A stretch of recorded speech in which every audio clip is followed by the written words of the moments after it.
संगत जी, अनंतम शुक्राना गुरु जी। संगत जी, जैसा कि आप जानते हैं कि दिव्य अभा ग्रंथ में शुद्ध हिंदी का प्रयोग किया गया है और कुछ संगत का कहना है कि उन्हें शुद्ध भाषा में जैसे कुछ वर्ड समझ में नहीं आते या समझने में दिक्कत होती है, तो मैं इस सत्संग में ये कोशिश कर रही हूँ कि कठिन शब्दों की जगह पर आसान शब्दों का प्रयोग करूँ।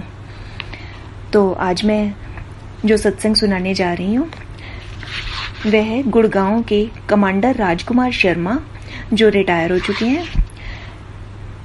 उनके सत्संग का नाम है जीवन के कर्ता। उन्हीं के शब्दों में उनका सत्संग सुना रही हूँ। मैं जलवायु टावर सेक्टर 56 गुड़गांव में रहता हूँ। यह मेरा और मेरे परिवार के सदस्यों का गुरुजी की शरण में आने के पश्चात उनके साथ अपने अनुभवों का वर्णन करने का एक छोटा सा प्रयास है। इस अंतराल में मात्र गुरुजी के हाँ कहने भर से हमने अपना जीवन बदलते हुए देखा है। मैं अब यह समझ चुका हूँ कि गुरुजी स्वयं शिव हैं और उनकी क्षमता सर्वोपरि है। वह दया और प्रेम से भरपूर हैं और अपनी शरण में आए हुए प्रत्येक व्यक्ति को आशीर्वाद देते हैं। वह ही हमारे अस्तित्व का कारण है और हमें और अपने गुरुजी प्रभु और इस ब्रह्मांड के स्वामी की छत्र छाया में ही हम जीवन का आनंद ले रहे हैं। अंकल बताते हैं कि मेरी बेटी शुभा 2 वर्ष की आयु से दमा और एक प्रकार के त्वचा रोग से पीड़ित थी। उसको यह दुख झेलते हुए 17 वर्ष हो गए थे जब 2000 के आरंभ में मेरे एक मित्र ने गुरुजी का आशीर्वाद लेने की बात करी, परंतु वह हमें गुरुजी के पास नहीं ले गए। उस समय हम कालका जी में रहते थे। अगस्त 2000 में एक दिन जब हम सुल्तानपुर में एम्पायर स्टेट से गुजर रहे थे, मुझे अपने मित्र की बात याद आई और मैंने अपनी पत्नी को यह बात बताई। उसी समय मैंने निश्चय किया कि गुड़गांव आने के बाद मैं गुरुजी के दर्शन के लिए अवश्य आऊंगा। उस समय गुड़गांव में एक मकान की किश्त देने में आ रही कठिनाइयों के कारण हम उसे बेचना चाह रहे थे। मेरे पिता उस समय हमारे गाजियाबाद वाले घर में रह रहे थे और उनसे धन की आशा नहीं थी। अचानक गुरुजी के दर्शन करने के निश्चय के 15 दिन बाद ही मेरे पिता ने मेरे बड़े भाई को मेरे से गाजियाबाद वाला घर खरीदने को कहा। इससे मेरे पिता उस घर में रह सके और मुझे सितंबर 2000 तक गुड़गांव वाले घर के लिए धन प्राप्त हो गया।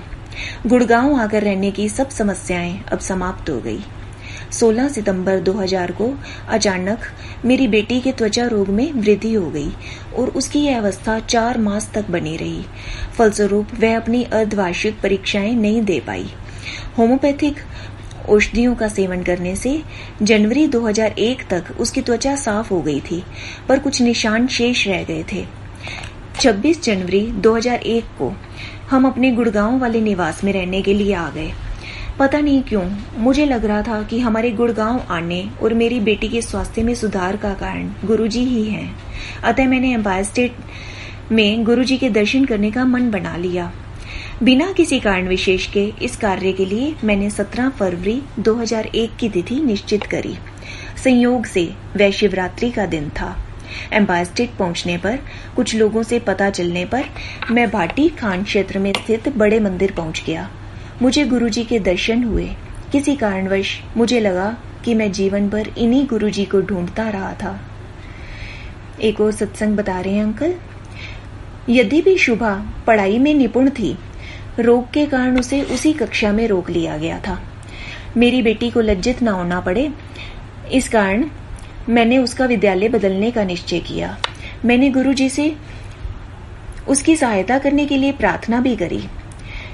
वह विज्ञान की छात्रा थी, पर उसे गुड़गांव के ही एक विद्यालय में कक्षा 11 में कॉमर्स विषयों के साथ प्रवेश मिला।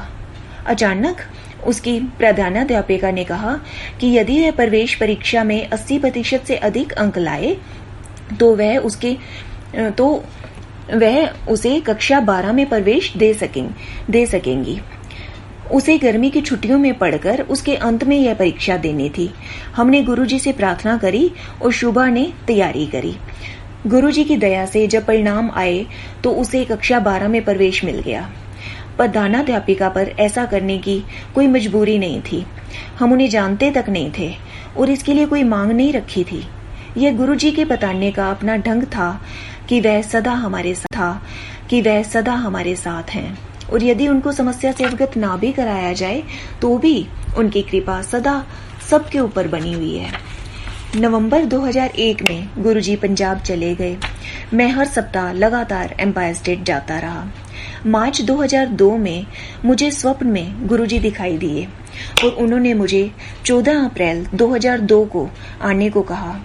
मैंने यह बात अपनी पत्नी को बताई और फिर एम्पायर स्टेट नहीं गया। 14 अप्रैल को एम्पायर स्टेट जाने पर गुरुजी के दर्शन हुए। पता लगा कि गुरुजी 13 अप्रैल की शाम को ही पंजाब से वापस आए थे और आने के बाद यह पहली संगत है। संगत में उपस्थित अन्य अनुयायियों ने मुझे बताया कि गुरुजी के स्वप्न वास्तविक घटनाएं होती हैं। गुरुजी में मेरा विश्वास और पक्का हो गया और अब हम स्वप्न में उनके पुनः आने की प्रतीक्षा करने लगे। मुझे अगस्त 2003 से नई नौकरी ढूंढने में असफलता ही मिलती रही थी। इंटरव्यू के बाद किसी न किसी कारणवश सफलता मेरे से दूर हो जाती थी। मेरी कंपनी भी मुझे पदोन्नति नहीं देना चाहती थी।